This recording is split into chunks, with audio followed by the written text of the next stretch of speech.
तो अब आपकी शादी हो गई है, आपकी वाइफ क्या आपको हैंडल कर पाती हैं या फिर उन्हें भी सेम परेशानी से जूझना नहीं पड़ नहीं, रहा है? मेरी वाइफ जो है नाम के साथ क्या? मैं जहाँ भी हूँ उसमें माँ बाप तो मेरे हैं ही हैं, हाँ। और मेरी वाइफ का बहुत बड़ा रोल है। अच्छा, क्या क्योंकि शुभ वो नाम? मेरे श्रीमती मंजरी ओझा जी, जी। और मेरे स्ट्रगल मतलब जो डार्क पीरियड है उसमें वो मेरे साथ रही हैं। साथ रही नहीं है, निभाया है उन्होंने। और कई कई बार तो ऐसा हुआ कि मुझे पैसे की मान लीजिए ज़रूरत पड़ी, मैंने उनसे कहा कि यार इतना पैसा चाहिए, तो चेन बेच दी। अच्छा। बताया नहीं मुझे कि ऐसा कर दिया। बाद में शादी के बाद सारी कहानियां पता चली, ऐसा हुआ था वैसा हुआ था। तो बहुत ही मतलब महान लेडी हैं। और सबसे बड़ी बात है कि वो समझती हैं मुझे। अच्छा। कि नहीं, अगर ये आदमी कोई बात कह रहा है तो उसके पीछे कुछ ना कुछ रीज़न होगा। तो वैसे तो हस्बैंड वाइफ के झगड़े होते ही रहते हैं, सबके होते हैं, वो कोई अपवाद नहीं। लेकिन I am blessed to have a good wife. देखिए भाभी जी बहुत ऑन कैमरा तारीफ हो रही है। नहीं, आपका बिल्कुल, साल बिल्कुल। अच्छा जाएगा, इसमें कोई डाउट नहीं है। ठीक है, एक स्ट्रगल की बात आती है तो अभी तो फेम सबको नजर आता है, स्ट्रगल किसी को नजर नहीं आता।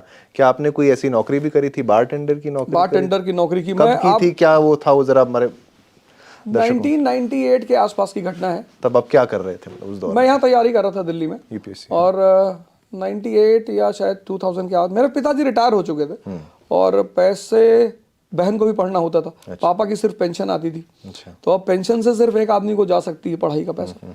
तो उसमें जो है बड़ा, और मैं घर से निकल चुका था कि नहीं मुझे घर से कुछ नहीं चाहिए।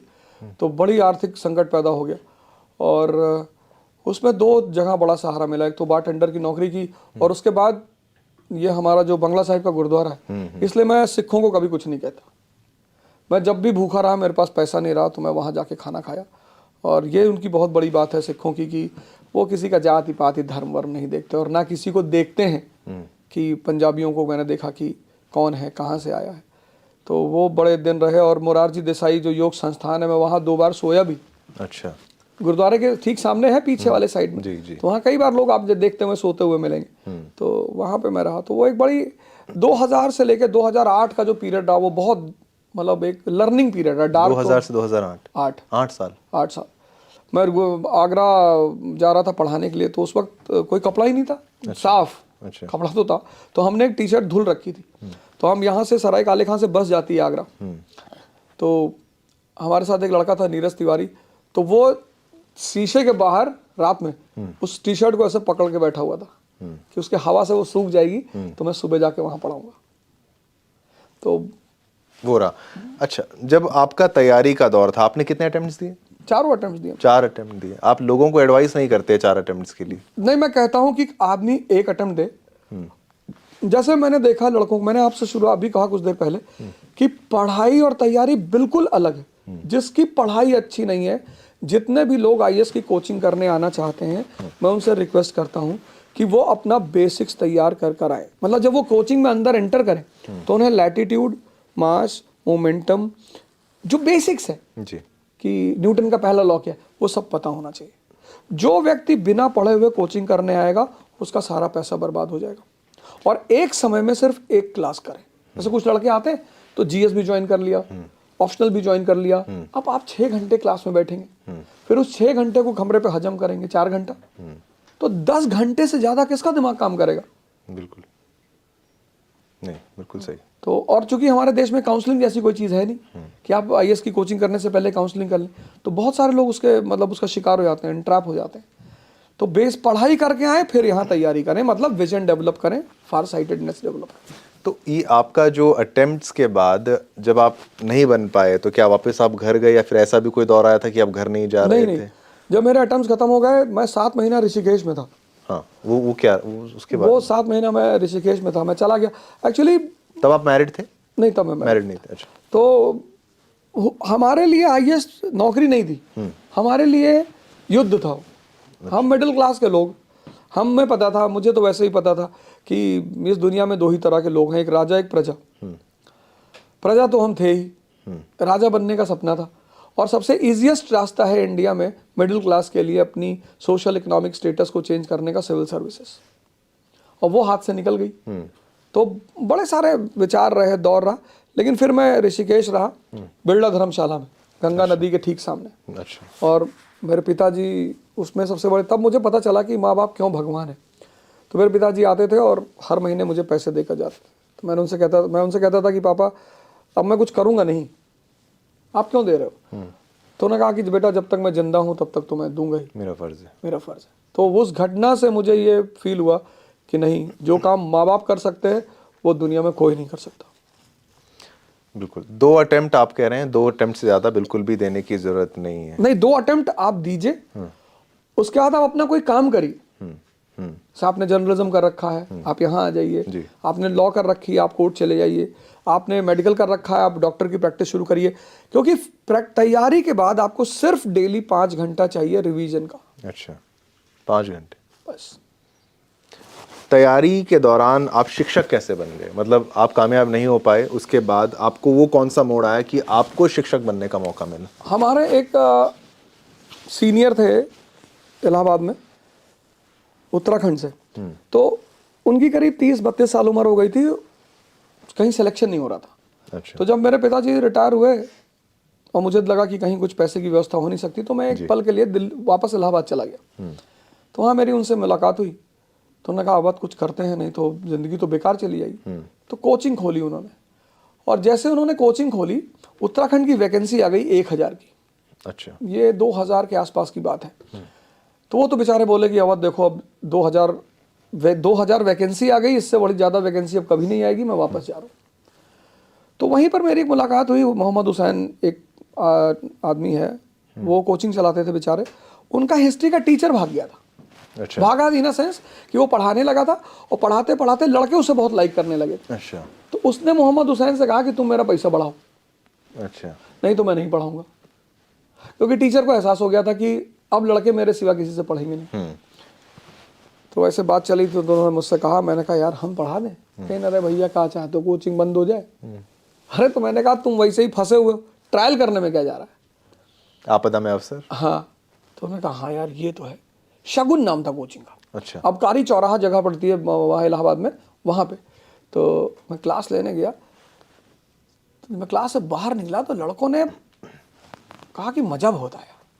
पता नहीं क्या पढ़ा है। पहली क्लास थी। पहली क्लास थी। उन्होंने कहा मजा बहुत आया।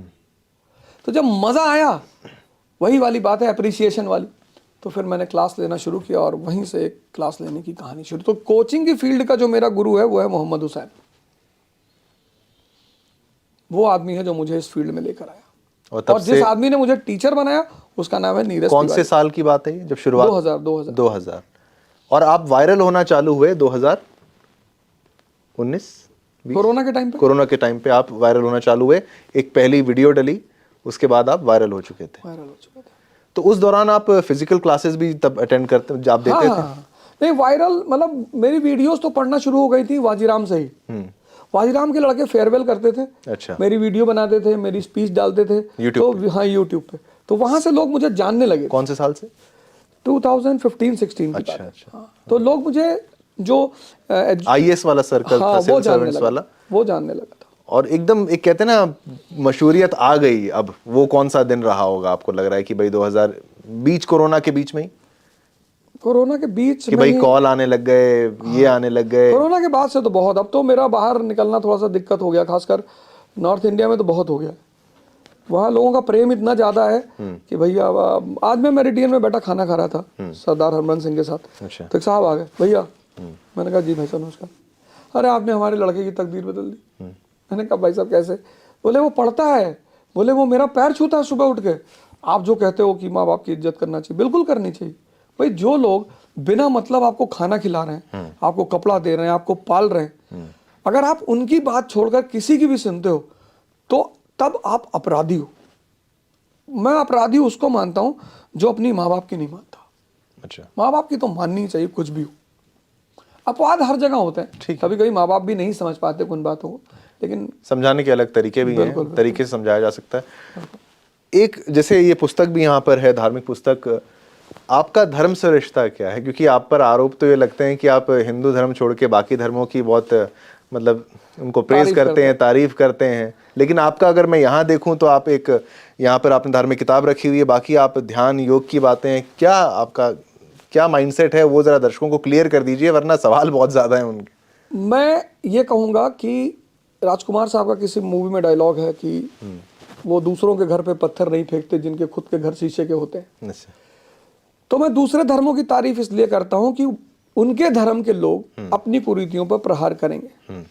जैसे आजकल हमारे एक वकील साहब हैं, मोहम्मद रिजवान साहब, आपके चैनल पे आते रहते हैं, जी वगैरह पे। ठीक है। तो मैं देखता हूं कि वो मुसलमानों की कुरीतियों पर प्रहार करते हैं। तो जैसे वो अपनी कुरीतियों पर प्रहार करते हैं, ऐसे हम अपनी कुरीतियों पे करेंगे। जी। हम अगर मुसलमानों के बारे में कुछ कहेंगे तो उन्हें बुरा लगेगा। जैसे राजा राम मोहन रॉय हैं, वो हिंदू धर्म की कुरीतियों पे प्रहार करते हैं। सैयद अहमद खान मुसलमानों पे करते हैं। तो मैं दूसरे धर्म की तारीफ इसलिए करता हूं, धर्म की, धर्म के मानने वालों की नहीं, धर्म की, क्योंकि दुनिया में सारे धर्म समान है। दूसरी बात यह है, जहां तक इस किताब का सवाल है, इस किताब में मानव को भगवान बनाने का फॉर्मूला दिया हुआ है। आप देखिए ना, इस किताब का जो पहला अध्याय जो शुरू होता है, आप उसकी लाइन देखिए कि ये तो खैर सारे धर्मों की जो ओपिनियन है, महाराज अड़गनानंद ने दिया है कि जुडाइज्म और इस्लाम और क्रिश्चियनिटी क्या क्या कहता है। तो आप इन्हीं को गुरु मानते हैं? हाँ, मैं गुरु मानता हूं इनको, लेकिन चूंकि हर क्लास के अलग अलग गुरु होते हैं, तो मेरे भी ऐसे, अब the yoga of irresolution and grief chapter 1, Dhritarashtra is the very image of ignorance. ये इस किताब की खास बात है। इंसान अज्ञानता से परेशान है। हमारे देश की और संस्कृति की खास बात यह है कि हमने फिलॉसफी को कहानी में बदल दिया। Dhritarashtra is the very image of ignorance and Sanjay is the embodiment of self restaurant. इस किताब को पढ़ने के बाद व्यक्ति को अपनी जो कमियां हैं इंसान के रूप में, वो दिखाई पड़ने लगती कि मैं किससे परेशान हूं, मेरी असली समस्या क्या है। तो इसलिए मैं जहां भी जाता हूं इसको लेकर जाता हूं, और मैं लोगों से निवेदन करता हूं कि एक बार व्यक्ति को यह किताब जरूर पढ़नी चाहिए। शायद जैसे मेरे जीवन में परिवर्तन आया, ऐसे उनके भी जीवन में आए। ठीक है। तो आपकी दिनचर्या किस तरीके से शुरू होती है? क्या आप सब सुबह उठ के पूजा पाठ करते हैं, योग करते हैं? पूजा पाठ तो मैं सिर्फ अपने पत्नी के साथ करता हूँ, मजबूरी में। अच्छा, मजबूरी में? मजबूरी क्यों? मजबूरी कैसी? मैं ध्यान करता हूँ। ध्यान? तो ध्यान में आप ज्ञान मार्गी हूँ। अच्छा। तो मेरा दिनचर्या शुरू होती है सुबह योग से और ध्यान से। अच्छा, मान लीजिए आप 6 बजे उठते हैं? नहीं, हाँ, 6 बजे मैं उठता हूँ, और मैं तो 5 बजे से क्लास लेने जा रहा हूँ सुबह। अच्छा। वो जो 501 वाली क्लास शुरू होगी, अच्छा, वो 5 बजे सुबह ही होगी। अच्छा, ये 501 रुपये में आप कैसे क्लास, मतलब आप पे तो ये भी आरोप है कि आपकी जो क्लासेस हैं बहुत महंगी हैं, ये है, उसका क्या कॉन्सेप्ट है? नहीं, कोचिंगें तो महंगी होगी ही, मतलब यहाँ पे जो टीचर्स के रेट होते हैं। पर अगर महंगी होंगी तो फिर गरीब बच्चे कैसे पढ़ेंगे? नहीं, गरीब बच्चे को सबसे पहला काम ये करना, बहुत अच्छी बात आपने कही कि गरीब बच्चे कैसे पढ़ेंगे। अभाव में एकाग्रता नहीं बन सकती। तो जिसको भी आईएएस बनना है, राजा बनना है, उसको पहला काम ये करना है कि अपनी आर्थिक स्थिति को मैनेज करना है। मेरा एक स्टूडेंट है आजमगढ़ का, वो आया यहाँ, मैंने उससे कहा भाई तू एक काम कर, कोई स्किल सीख ले, एसी बनाना सीख ले, फ्रिज बनाना सीख ले, क्योंकि मैं तो चल तेरी फीस एक बार जमा कर दूंगा फिर। तो उसने कहा ठीक है सर, ये कर लेता हूँ। उसने सॉफ्टवेयर का काम सीखा, मोबाइल बनाने का। उसने मेरा पूरा पैसा वापस किया, एक एक पैसा, और आज की डेट में तैयारी कर रहा है। तो मैं ये मैं कहना चाहता हूँ कि कोई भी व्यक्ति को, हर व्यक्ति को राजा बनने का अधिकार है। बिल्कुल आप बनिए, आप कोई भी काम सीखिए, करिए, बिल्कुल मत घबराइए। आप किसी से मत कहिए कि मैं गरीब हूं, मेरे पास पैसा नहीं है। ये जो मैंने कोर्स शुरू किया फाउंडेशन का, वो इसीलिए किया है कि गांव में जो हमारी बहनें बैठी हैं, हमारी बेटियां बैठी हैं, भाई बैठे हैं, उनको ये पता चले कि आइए इसकी तैयारी है क्या। ये ऑनलाइन होगा? ऑनलाइन होगा। अच्छा। और हर महीने की फीस है ये 500। अच्छा, ठीक। तो उसमें मैं पूरा फाउंडेशन तैयार करवाऊंगा, उसके बाद शायद उनको जरूरत भी नहीं पड़ेगी कहीं जाने की। कितना समय तक ये कोर्स है वगैरह उसकी बात? नहीं, चलता रहेगा ये पूरा, मतलब रोटेशन में चलता रहेगा। ठीक है। आपका एक स्टेटमेंट देखा था जिसमें आप कह रहे थे आईएएस बनने के बाद घूस जरूर लेना, ये क्या बोलते बोलते बोल गए या फिर? नहीं, मैं जिसको भी मेरा कहना यह है कि आदर्श करने की चीज है, कहने की चीज नहीं है। ठीक है। आप अच्छे हैं तो वो कल आपके सिलेक्शन के बाद दिखाई पड़ने लगेगा। जैसे बहुत लड़के आते हैं, कहते हैं सर हम आईएएस बन के पूरा सिस्टम सुधार देंगे। तुम सिस्टम के एक हिस्से हो, सिस्टम नहीं हो। तो मैं स्टूडेंट से कहता हूं कि जो भी अच्छी बातें तुम्हें करनी है वो सिलेक्शन के बाद करना। तो मैं कहता हूं उनसे कि जब तुम सोचोगे कुछ, जैसे पढ़ते पढ़ते आप बोर हो गए, परेशान हो गए और आपने आंख बंद की और 1000 करोड़ सोच लिए, आप फिर पढ़ने लगे। और मैं कहता हूं अंदर से इंस्पिरेशन लाओ। तो मैं उनसे ये नहीं कहता कि तुम घूस ले लो, मैं कहता हूं नहीं, मैं कहता हूं ठीक है, आदर्श की बातें मत करो, आदर्श बनकर दिखाओ, बातें मत करो। ठीक है। आप हिस्ट्री पढ़ाते हैं और हिस्ट्री पे बार बार सवाल उठते हैं कि भाई एक जैसी हिस्ट्री जो है उसको पढ़ाया जाता है। क्या आप पूर्ण तरीके से कॉन्फिडेंट हैं कि जो हिस्ट्री आज की डेट में पढ़ाई जा रही है वो उसका रिसर्च जो है सही ढंग से किया गया है, या फिर उसमें कुछ परेशानियां हैं, कुछ प्रॉब्लम्स हैं जिनको ठीक करना चाहिए था, या वो हिस्ट्री अभी और रिसर्च उसमें होनी चाहिए थी? आप क्या समझते हैं? क्योंकि बच्चा तो जो आप बोलेंगे वो मान लेगा, सच है। बिल्कुल। आज की डेट में अगर ये देश कम्युनिस्ट हो जाए, हाँ, आज, हाँ, तो आज की डेट में इस देश के नायक हो जाएंगे सूर्य सेन, इस देश के नायक हो जाएंगे सरदार भगत सिंह, ठीक है, और इस देश की सबसे फेमस किताब हो जाएगी सुमित सरकार जी की मॉडर्न इंडिया। अच्छा, शिक्षा जो है वो हमेशा सरकार के दिशा निर्देश पे चलती है, वो सरकारें कोई भी हो। बिल्कुल मैं मानता हूं कि जब तक शेर पढ़ना नहीं सीखेगा तब तक शिकारी की ही दास्तां सुनी जाएगी। तो आप ये कमी मानते हैं कि कुछ है? जो भी पावर में आएगा वो अपने ही पक्ष को मजबूत करेगा, वो अपनी ही आइडियोलॉजी को मजबूत करेगा। ये किसी एक व्यक्ति की बात नहीं है, ये सत्ता का नियम है। जो शक्ति में आएगा वो अपनी आइडियोलॉजी को प्रमोट करेगा, और उस आइडियोलॉजी को प्रमोट करने का रास्ता है एजुकेशन। तो अब वो जब चेंज करेगा तो उसे ग्राउंड तो देना ही पड़ेगा जी। अब पिछले वाले ने अगर गलती नहीं की होती तो इस सरकार को चेंज करने का क्यों मौका उठता? भाई ऐसा थोड़ी है कि सिर्फ गांधी जी ने ही सब कुछ किया या नेहरू जी ने ही सब कुछ किया। ठीक है। सरदार भगत सिंह भी और बहुत सारे महानायक हैं जो पढ़े, जिनका कभी चर्चा ही नहीं हुई। मतलब जिस हिसाब से 23 मार्च अब मनाया जाता है मोदी जी के आने के बाद, वो पहले भी मनाया जा सकता था। एक आपका थोड़ा सा प्रो गवर्नमेंट स्टांस है यहाँ पर, लगता है। क्या आप उनकी लीडरशिप स्किल्स की तारीफ कर रहे हैं यहाँ पर, चाहे योगी आदित्यनाथ की बात हो, चाहे प्रधानमंत्री नरेंद्र मोदी की बात हो, या फिर नहीं कुछ और? नहीं, मैं दोनों आदमी से बहुत प्रभावित रहता हूँ।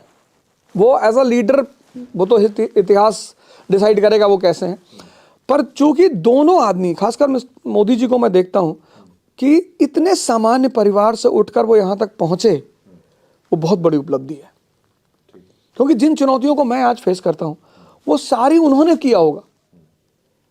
ये डायनेस्टिक डेमोक्रेसी का देश है, यहाँ पिता के बाद बेटे राजा बने, आज भी बनते हैं। उस देश में जहाँ भारत के हर प्रदेश में लगभग एक वंश चल रहा है, उस देश में mister Modi second time prime minister बनते हैं, लेकिन बिना किसी बैकग्राउंड के,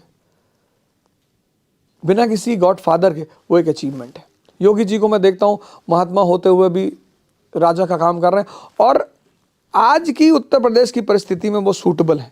25 करोड़ की जनसंख्या, जहां लिखा है कि यहां थूकना मना है वो वहीं थूकेगी। आप नोएडा के ब्रिज पे जाइए, वो आपको सैफरॉन मिलेगा पूरा ब्रिज, इतना लोगों ने उसको थूक रखा है। जिस प्रदेश में सिर्फ सरकार का काम प्रदेश चलाना नहीं है, जनता का भी है। तो जब जनता के अंदर सिविक सेंस स्ट्रांग नहीं होगा तो सरकार को तो मजबूत होना ही पड़ेगा। अब वो एक सफल मुख्यमंत्री है या नहीं, ये तो कल इतिहास डिसाइड करेगा, पर ठीक है, उन लोगों ने अपनी जगह बनाई है, ये तो तारीफ वाली